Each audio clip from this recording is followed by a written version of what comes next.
Over 30,000 years ago, humans domesticated the gray wolf, the common ancestor of the dog. So how do we get from this to this? Over time, the big bad wolf from our children's books grew into man's best friend, coming in just about every shape, size, color, and temperament imaginable. Dogs have changed, they've evolved, and we want to know why. The answer lies within DNA analysis. By confirming or refuting suspicions of underlying breeds, canine genetics explains why some dogs chase squirrels and others are happy to observe. And why some dogs come when they're called and others, well, join Bianca and Laura as we discover what lies beneath the puppy eyes, head tilts, and wagging tails.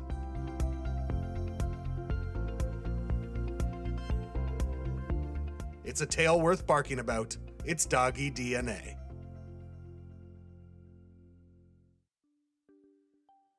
Start with Shawna and Luna's heartwarming story. I think it'll definitely change the way I interact with her moving forward, just because I know a little bit now behind it. Doesn't change the way I view her at all. Discover how Carl's bubbly personality and cute antics bring a special sparkle to Megan's everyday life. Carl has changed my life. He's brought so much joy to my life, and just his quirky personality just makes life so fun. Finally, dive into the thrilling journey of Tessa and Puck. Puck, like a hockey puck? Yeah, that's an original Dutch girl's name.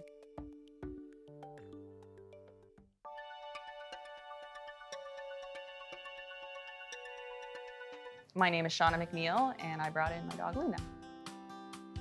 Welcome to the show. Thank you. Yeah, it's really great to meet you. Thank you. And it's great to meet Luna. So, Shawna, tell me the story of how you met Luna. She was, we're pretty sure the run to the litter and sitting at the very back, just staring at us. And that already kind of stood out to us. So when we picked her up, my partner handed her to me, tried to put her down. She kind of whimpered a little bit. Rest is history. Took her home 2 days later. How'd you pick her name?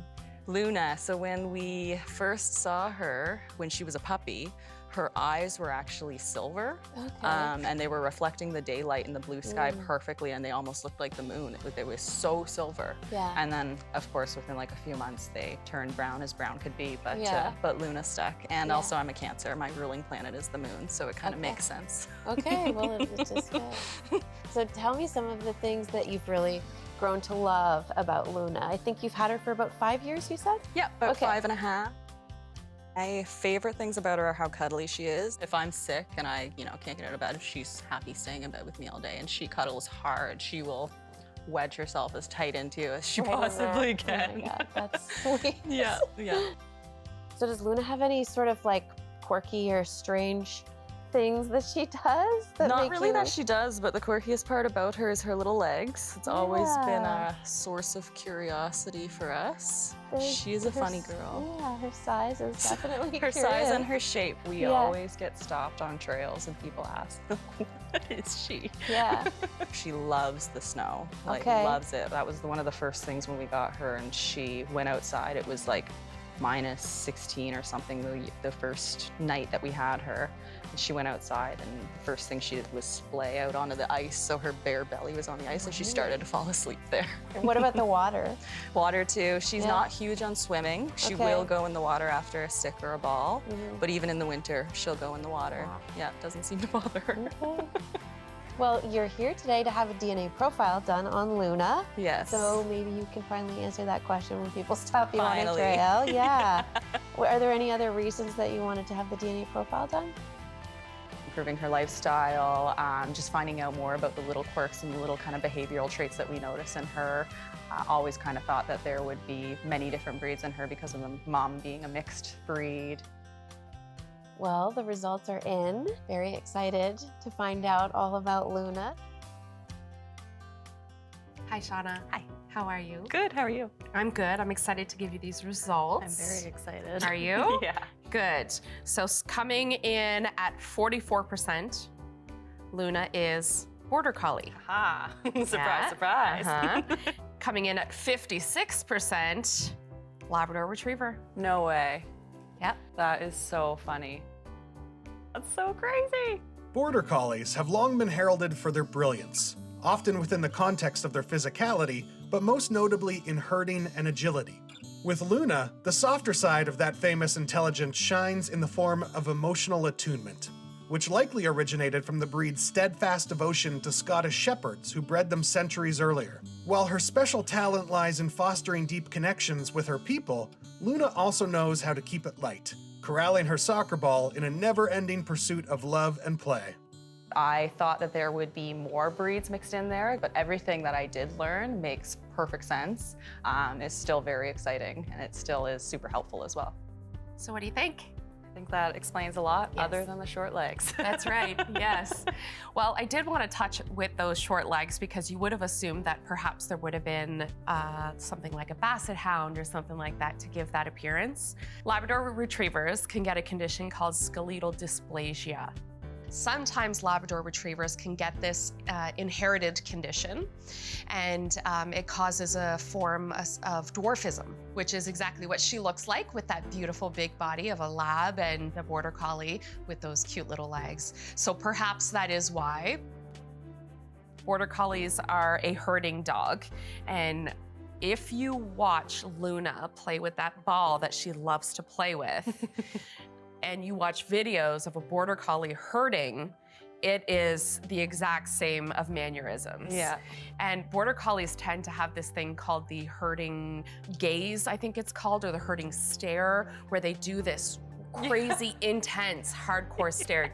Have you seen that? Oh yeah, all Okay. the time. It's usually at ball or at feet, but Okay. it's wide-eyed. It's actually used to intimidate the flock to get them to do what she wants. Have you ever heard of herding balls? No. They look like big yoga balls. Okay. Except for they're a little hardier. Okay. You go to an open field and you just let it go, and they That's do cool. this nipping thing. Has she ever shown you that behavior of the nipping? Yeah. And where have you seen that? With a soccer ball, and she, in order to get it to move, she would actually like bite at it rather than, and sometimes kick it too, of course, but it was Yeah. always kind of like the biting at it. So that, again, is a super classic sign of a herding dog. The nipping also serves a purpose because they will nip at the heels of the sheep. It's in her DNA, Yeah. it's in her genetics, and she wants to do it so bad, and she's showing you every time she plays with the ball Yeah. or the soccer ball. And then, of course, the majority of it, which comes in at 56%, is Labrador Retriever. And Labrador Retrievers are one of the most common companion animals. And these guys actually fall into the sporting group of dogs, which just means that they're kind of good at a lot of things. They're really, they have good athleticism and endurance, often used for hunting. Luna has 2 breeds of dogs that are really hard workers, really good athletes, so putting them to work is gonna be key. Luna is so obsessive with the ball and with fetching specifically that she just doesn't even know any better. She will actually go to the extent of hurting herself. And we learned that the hard way. She didn't injure herself by any means, but she definitely pushed it a little too far, was exerted for probably a good hour afterwards, and it took a long time to kind of bring her back down to a baseline. So that really kind of lines up with the herding instinct that we learned about today. And so what's gonna be really helpful for you is to find a way to get her brain out of that work mode and kind of start slowing it down a little bit. And what I think you could do is offer her something that's a little less physically demanding and a little more mentally stimulating, like a puzzle, to break the work focus. mode. Yeah, exactly. I learned a lot, not only just about what Luna actually has going on, but also about her breed specifically. Luna's extremely important to me, not only just companion-wise, but we have a very strong bond. I have a lot of anxiety and we co-regulate a lot. Yeah, she's definitely a huge, very important part of my life. She's family. Dive into the charming world of Megan and Carl, a duo that lights up every room. Don't miss their delightful story of friendship and fun, next on Doggy DNA.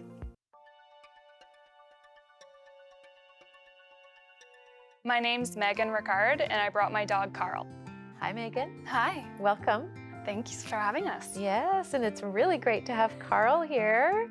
Tell me how you met Carl. I found Carl online, and I just knew he was the one for me.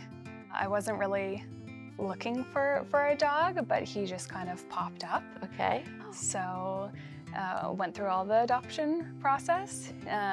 He was mine, and then he came from Texas. Wow, so he had a long trip. About, I think it was 25 hours. Oh, wow. I knew Carl was my dog as soon as they passed him to me off the truck. He just gave me so many kisses and tail wagging.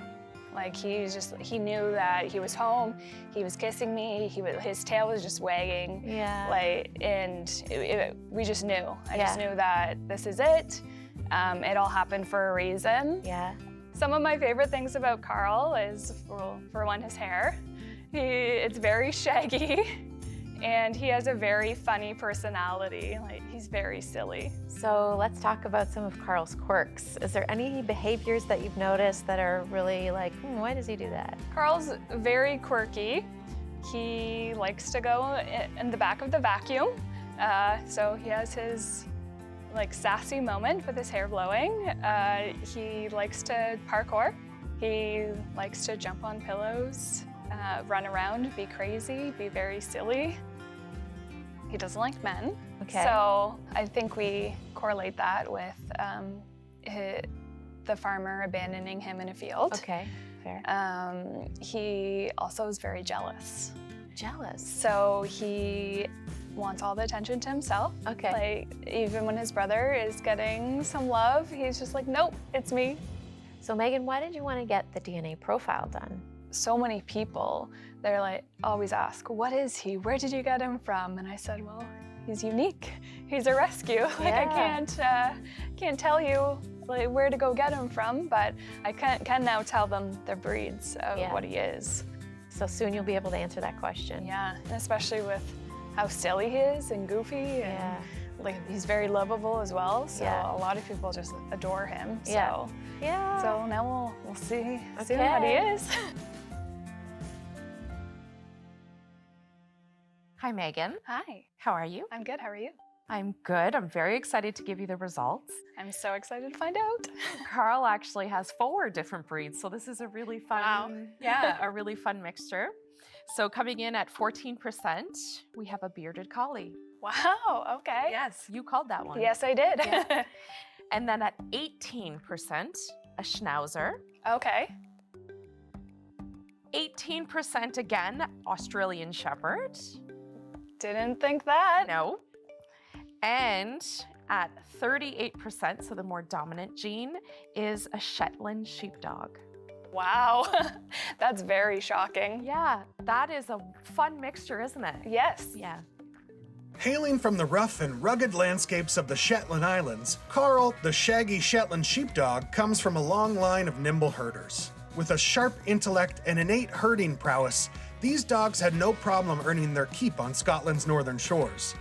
Duly tasked with overseeing livestock and guarding property, they excelled at alerting owners to unwelcome visitors.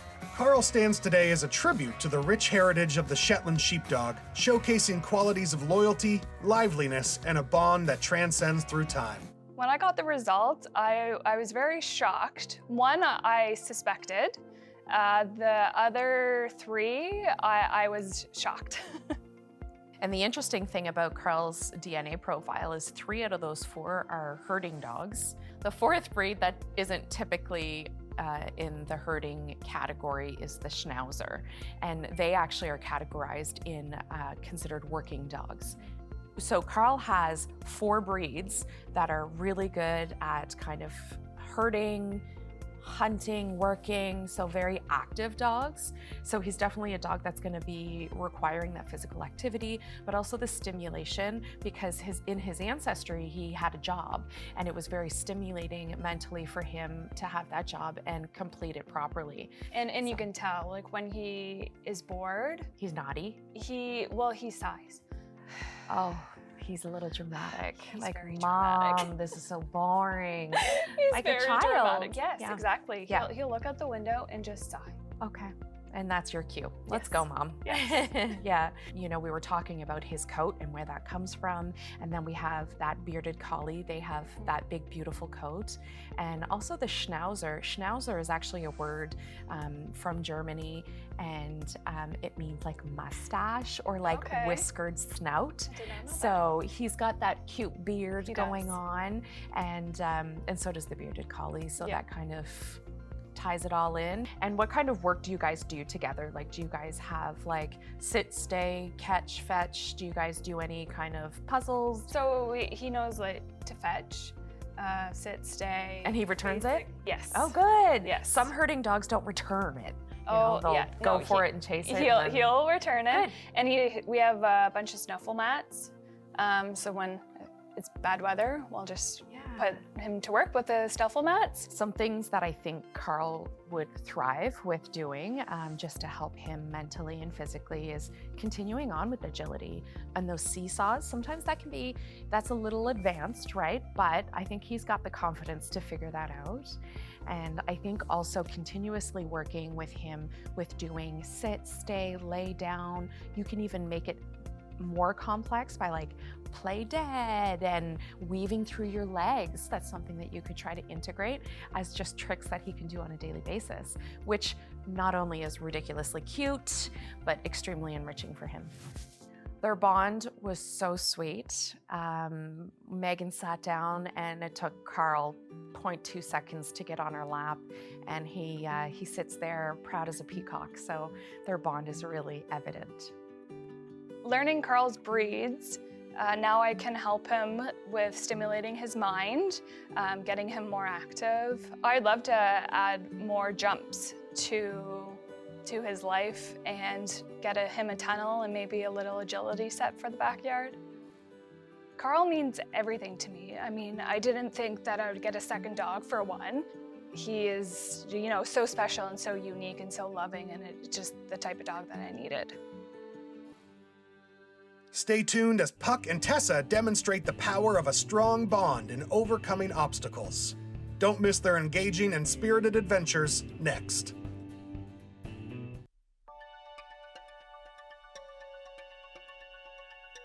My name is Tessa Savikel, and I brought my dog Puck with me today.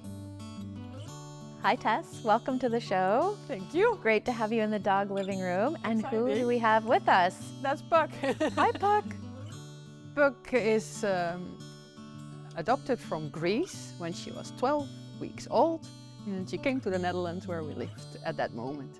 I saw a picture Yeah. of a rescue organization I was following, and I was like, oh, maybe that's my second dog. Okay. So I started communicating. Yes. Then I think 6 weeks later she Yeah. came into the Netherlands. And was there a moment, maybe it happened online, but was there a moment where you really felt like, yeah, that's my girl?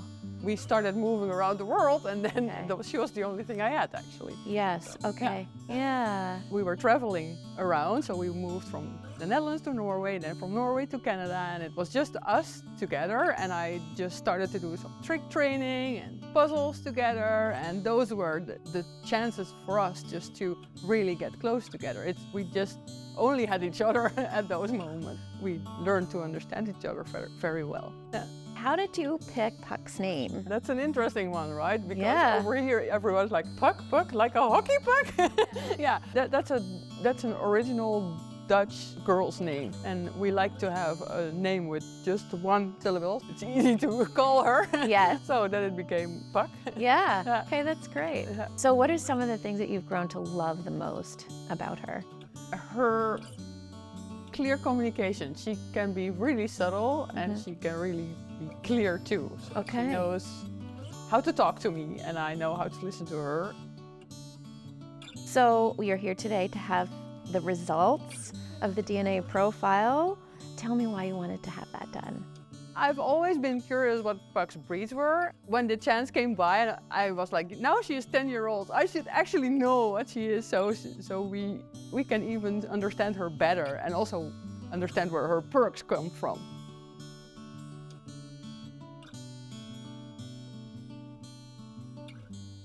Hi, Tessa. Hi. How are you? Good. You're excited? Excited. Yes, I'm excited to give you the results. Cool. So, coming in at 32%, Puck is Shetland sheepdog.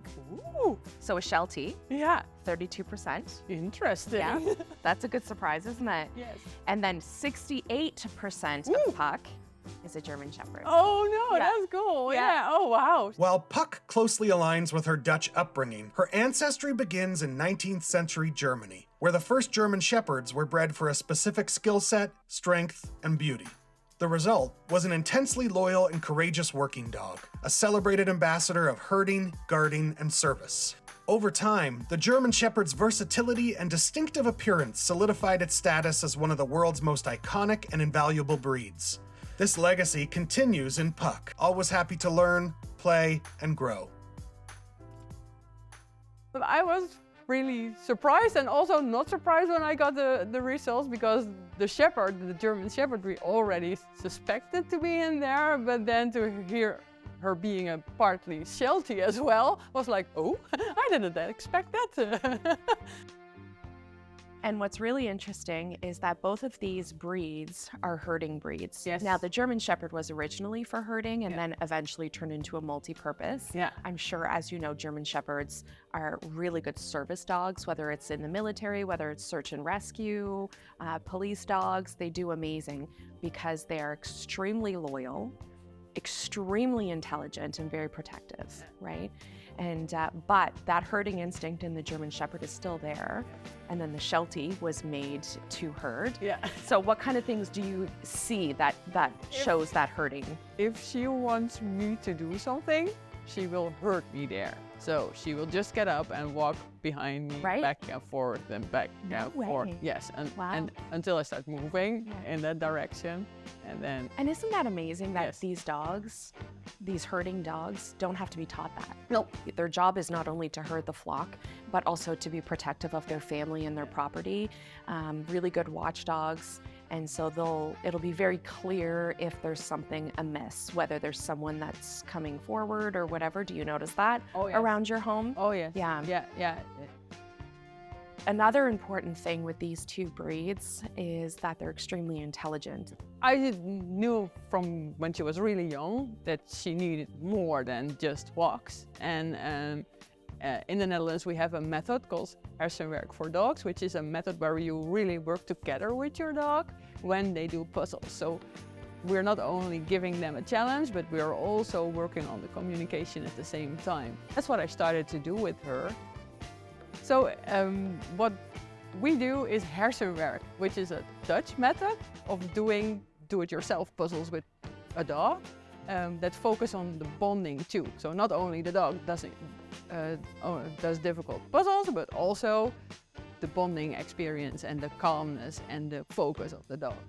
In her younger years, we did a lot of training, and I moved from the Netherlands to Norway in 2014, and then it was just her and me, and then we became trick dog champions because we didn't Wow. have anything else to do. That's amazing. So that's what we did at that time. I finally got the result, and then we could chat about her Puck's perks and where they came from, and that they were really logical too. And also about how I always have communicated with Puck, and I do the right thing, and that was really satisfying to hear, I guess. It's not too often I find a pairing that are so in tune with each other, dog and owner, that it almost seems surreal. And Tessa and Puck, I have chills right now talking about it. It's such a beautiful connection they have. Their bond is so beautiful.